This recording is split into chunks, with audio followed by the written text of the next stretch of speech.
Chapter 19.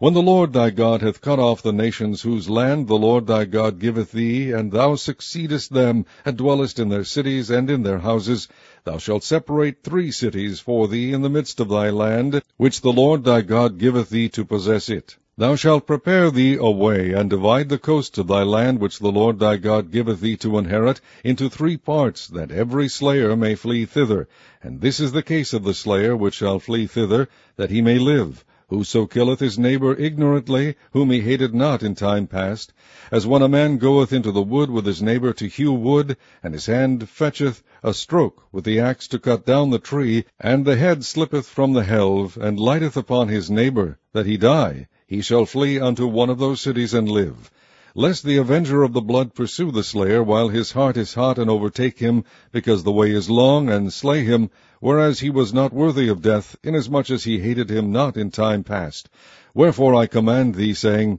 Thou shalt separate 3 cities for thee, and if the Lord thy God enlarge thy coast, as he has sworn unto thy fathers, and give thee all the land which he promised to give unto thy fathers, if thou shalt keep all these commandments to do them, which I command thee this day, to love the Lord thy God, and to walk ever in his ways, then shalt thou add 3 cities more for thee beside these 3, that innocent blood be not shed in thy land, which the Lord thy God giveth thee for an inheritance, and so blood be upon thee. But if any man hate his neighbour, and lie in wait for him, and rise up against him, and smite him mortally, that he die, and fleeth into one of these cities, then the elders of his city shall send and fetch him thence, and deliver him into the hand of the avenger of blood, that he may die. Thine eye shall not pity him, but thou shalt put away the guilt of innocent blood from Israel, that it may go well with thee.